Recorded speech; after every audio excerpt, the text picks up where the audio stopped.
Hello students, तो चलिए आज हम लोग शुरुआत करते हैं क्लास 9 के एक्सरसाइज 11.4 के क्वेश्चन नंबर 7 का, जो कि है find the volume of a sphere whose surface area is 154 centimetre square. तो इस क्वेश्चन में हम लोगों को क्या बोला गया है कि हमारे पास एक स्फीयर है जिसका सरफेस एरिया जो है वो 154 सेंटीमीटर स्क्वायर है और हम लोगों को इसी स्फीयर का वॉल्यूम फाइंड करना है। अब आप लोग बोलोगे अरे इसमें तो हम लोगों को रेडियस ही नहीं गिवन है, तो रेडियस नहीं पता रहेगा तो कैसे वॉल्यूम फाइंड करेंगे। तो हाँ, बात तो सही है, कैसे फाइंड करेंगे। तो सबसे पहले हम लोग इसमें रेडियस ही फाइंड कर लेंगे, उसके बाद हम लोग वॉल्यूम फाइंड करेंगे, तब तो निकल सकता है ना। अब क्वेश्चन अराइज होता है कि रेडियस कैसे फाइंड करेंगे। तो देखिए यहाँ पर सरफेस एरिया जो है स्फीयर का 154 सेंटीमीटर स्क्वायर, वो तो हम लोगों को गिवन है और अगर ये गिवन है तो हम लोग आराम से रेडियस निकाल सकते हैं। तो चलिए शुरुआत करते हैं। तो यहाँ पर हम लोग लिखेंगे सरफेस एरिया ऑफ स्फीयर। जो सरफेस एरिया है स्फीयर का वो कितना है दिया हुआ है हम लोगों को, तो 154 सेंटीमीटर स्क्वायर, ये हम लोगों को गिवन है।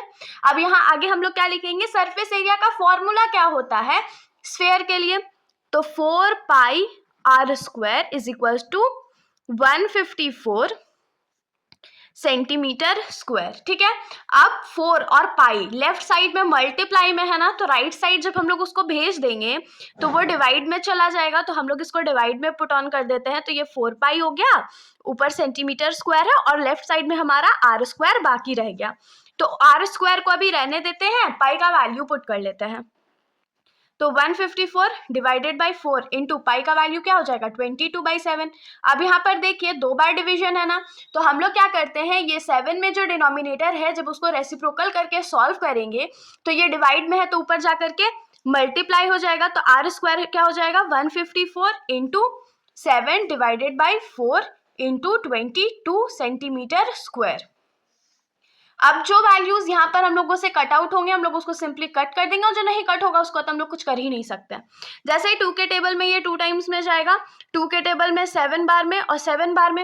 अब देखिए ये दोनों लग रहा है ना कि 11 के टेबल में कट आउट हो जाएगा, तो 11 2 सा कितना हो जाएगा 22 और 11 7 सा कितना हो जाएगा तो 7। ठीक है, तो यहाँ पर क्या हो गया, R square is equal to 7 into 7 हमारा न्यूमरेटर में है और 2 इंटू 2 हमारा डिनोमिनेटर में है और ये सेंटीमीटर स्क्वायर हो गया। तो अब हम लोग सिंपली क्या करते हैं, इसको यहाँ पर सॉल्व नहीं करेंगे। ये आर स्क्वायर है ना, हम लोगों को आर स्क्वायर का वैल्यू थोड़ी चाहिए, हम लोगों को तो आर का वैल्यू चाहिए। तो ये जो स्क्वायर है जब हम लोग उसको राइट साइड भेज देंगे तो वो क्या हो जाएगा, स्क्वायर रूट में बदल जाएगा। तो रूट अंडर क्या हो जाएगा 7 इंटू 7 डिवाइडेड बाई 2 इंटू 2। अब यहाँ पर आप लोग देख सकते हैं कि 7 का भी पेयर बन रहा है न्यूमरेटर में और 2 का भी पेयर बन रहा है डिनोमिनेटर में, तो ये दोनों तो रूट से बाहर आ जाएंगे। तो 2 7 के बदला 1 7 रूट से बाहर आया और 2 2 के बदला 1 2 रूट से बाहर आ गया और सेंटीमीटर भी हमारे पास 2 था तो 1 सेंटीमीटर जो है वो बाहर आ गया। तो यहाँ से हम लोगों को रेडियस जो है वो कितना मिल गया स्फीयर का 7/2। अब अगर हम लोगों को रेडियस मिल गया है 7/2 तो हम लोग बहुत सिंपली वॉल्यूम ऑफ स्फीयर निकाल सकते हैं। तो चलिए निकाल लेते हैं। तो यहाँ पर हम लोग लिखेंगे volume of sphere is equals to क्या हो जाएगा, वॉल्यूम ऑफ स्फीयर का फॉर्मूला क्या होता है, तो 4/3 पाई आर क्यूब। तो 4/3 तो हमारा कांस्टेंट टर्म है, पाई का वैल्यू हम लोग 22/7 पुट कर लेते हैं। रेडियस हमारा क्या हो जाएगा 7/2 centimetre into 7/2 centimetre into 7/2 centimetre. अब जो वैल्यूज यहाँ पर कट आउट होंगे हम लोग उसको सिंपली कट करेंगे और जो नहीं कट आउट हो गया उसको मल्टीप्लाई कर देंगे। तो यहाँ पर देखिए 7 और 7 सबसे पहले कट हो गया, 2 2 जा 4 होता है, फिर 2 और 2 कट गया, उसके बाद एक और डिनोमिनेटर में 2 है तो 2 11 जा 22 होता है। तो ऊपर में हमारे पास क्या बचा 11 इंटू 7 डिवाइडेड बाई 3 और 3 बार सेंटीमीटर था तो सेंटीमीटर क्यूब। अब सिंपली हम लोग क्या करेंगे 77 को 11 से मतलब 7 इंटू 7 फिर 11 और उसको 3 से डिवाइड कर देंगे।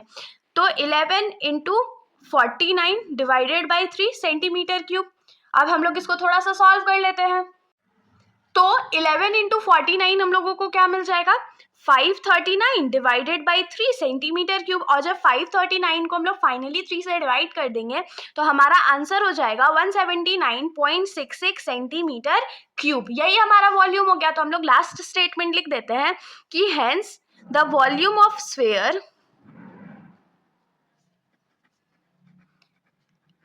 Is 179.66 centimetre cube.